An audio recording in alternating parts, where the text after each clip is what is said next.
Hari yang baik dan berkah bagi kita semua.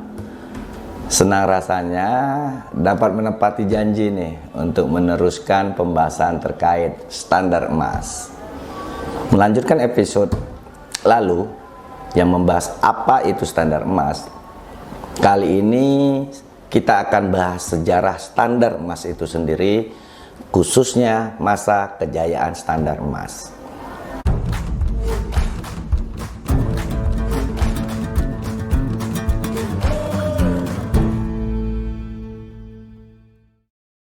Selama 5.000 tahun, karakteristik emas yang memiliki kombinasi berkilau, lentur, padat, dan langka telah menjadikan emas itu memiliki daya pikat bagi manusia untuk memilikinya di seluruh dunia. Karakter tersebut tidak dimiliki oleh logam lainnya.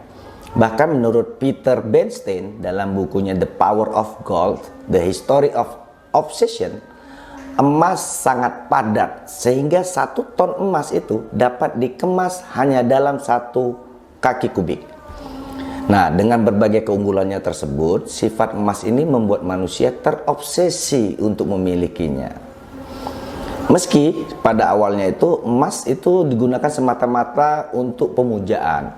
Hal ini bisa kita lihat pada situs-situs suci kuno di seluruh dunia.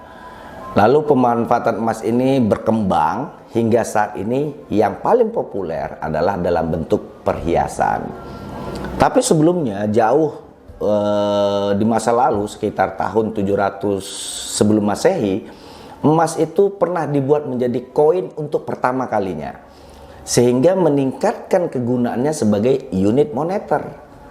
Sebelumnya emas harus ditimbang, diperiksa kemurniannya, baru bisa diperdagangkan. Tapi sekitar tahun 700 sebelum Masehi ini emas dibuat dalam bentuk koin sehingga mudah digunakan dan manfaatnya juga utilisasinya menjadi sebagai unit moneter atau alat tukar lah gitu. Namun koin emas ini bukanlah solusi yang sempurna, karena yang namanya manusia ya, ada saja yang ya saya bilangnya apa, cerdas, tapi mungkin kita sebut licik ya. Pada praktek di lapangan, pada umumnya itu dilakukan selama berabad-abad. Kemudian itu para kelompok-kelompok licik ini itu menggabungkan, menjepit koin emas itu dijadiin satu gitu. Yang awalnya koin emas itu kan nggak beraturan, masing-masing buatnya bentuknya sesukanya gitu. Nah ini digabung, dilebur ulang gitu ya kan, sehingga mereka bisa mengumpulkan cukup banyak emas gitu, yang dibuat menjadi emas batangan. Sehingga pada tahun 1696, Great Reconnaissance di Inggris itu memperkenalkan teknologi yang mengotomatiskan produksi koin, sehingga berakhirlah proses pemotongan atau tadi kelicikan dalam kecurangan dalam emas-emas tadi. Karena tidak selalu dapat mengandalkan pasokan tambahan dari bumi. Ini kenapa dilakukan otomisasi koin, karena pasokan emas itu hanya bertambah melalui deflasi, perdagangan, bahkan penjarahan atau perampasan. Sejarah dunia mencatat hasil penambangan emas itu hanya menghasilkan 187.000 ton emas, hanya segitu, sehingga jumlahnya itu bisa dibilang tidak bertambah lagi gitu. Nah, perburuan emas itu kalau kita lihat pertama kali itu terjadi di Amerika Serikat pada abad ke-15. Nah, kemudian penjarahan harta karun dari dunia baru oleh Spanyol itu meningkatkan pasokan emas ke Eropa hingga 5 kali lipat pada abad ke-16. Perburuan emas tersebut berikutnya diikuti di Amerika, Australia, Afrika Selatan yang terjadi hingga abad ke-19. Nah, pada waktu bersamaan saat jumlah emas itu meningkat di Eropa, justru di Eropa sedang dimulai mengenalkan uang kertas di abad yang sama, abad ke-16. Kenapa? Dengan penggunaan instrumen utang yang diterbitkan oleh pihak swasta. Sementara koin emas dan emas batangan itu terus mendominasi sistem moneter di Eropa. Baru pada abad ke-18 lah uang kertas mulai mendominasi. Nah, karena kondisi tersebut mulai nih ada pergulatan debat antara uang kertas dan emas yang pada akhirnya dimenangkan oleh para pendukung emas. Muncullah yang kita kenal sebagai standar emas. Standar emas ini seperti sebelumnya saya sampaikan, ini adalah sistem moneter di mana uang kertas dapat ditukar secara bebas ke dalam jumlah emas yang tetap. Dengan kata lain, dalam sistem moneter ini, emas mendukung nilai uang. Jadi antara tahun 1696 hingga 1812, pengembangan dan formulasi standar emas itu dimulai karena pengenalan uang kertas menimbulkan beberapa masalah pada saat itu.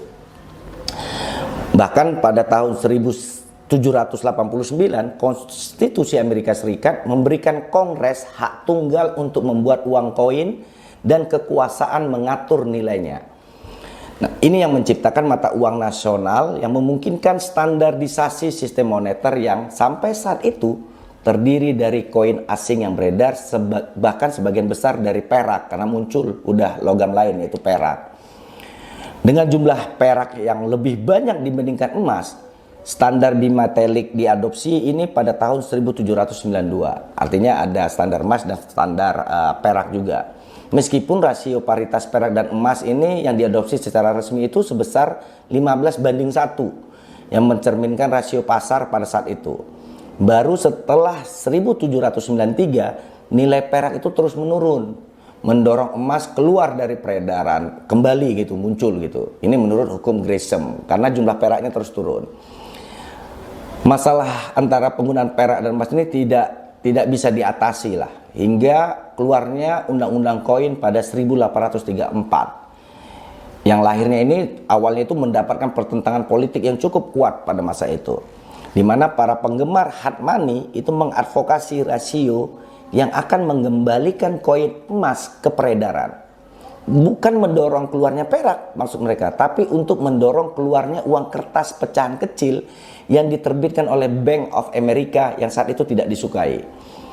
Rasio 16:1 yang secara terang-terangan menilai emas itu terlalu tinggi ditetapkan dan membalikkan situasi yang menempatkan Amerika Serikat pada standar emas secara de facto pada saat itu. Lalu pada tahun 1821 Inggris menjadi negara pertama yang secara resmi mengadopsi standar emas. Peningkatan dramatis dalam perdagangan dan produksi global pada abad itu membawa penemuan emas dalam jumlah besar yang membantu standar emas tetap bertahan hingga abad berikutnya.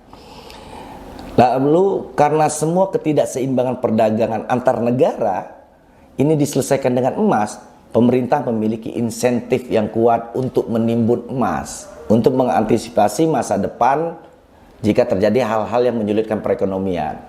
Nah, penimbunan emas tersebut masih ada sampai sekarang.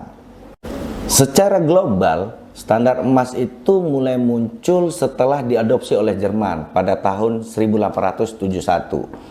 Sebagian besar negara maju itu terhubung dengan standar emas. Ironisnya justru Amerika Serikat adalah salah satu negara yang terakhir yang bergabung menggunakan standar emas ini. Faktanya, lobi perak yang kuat itu mencegah emas menjadi satu-satunya standar moneter di Amerika Serikat sepanjang abad ke-19 tadi. Karena itu tadi, masih banyak yang berpikir perak bisa menggantikan emas waktu itu. Sehingga itu membuat Amerika telat bergabung menggunakan standar emas di dunia. Dari 1871 hingga 1914, itu merupakan masa-masa kejayaan emas. Standar emas itu mencapai puncaknya pada periode ini, di mana kondisi politik yang hampir ideal ada di sebagian besar negara-negara pada saat itu, termasuk Australia, Kanada, Selandia Baru, dan India yang melembagakan standar emas. Namun, semuanya berubah dengan pecahnya Perang Dunia Pertama pada tahun 1914. Bagaimana kejayaan standar emas itu bisa runtuh? Silakan lanjut pada episode berikutnya.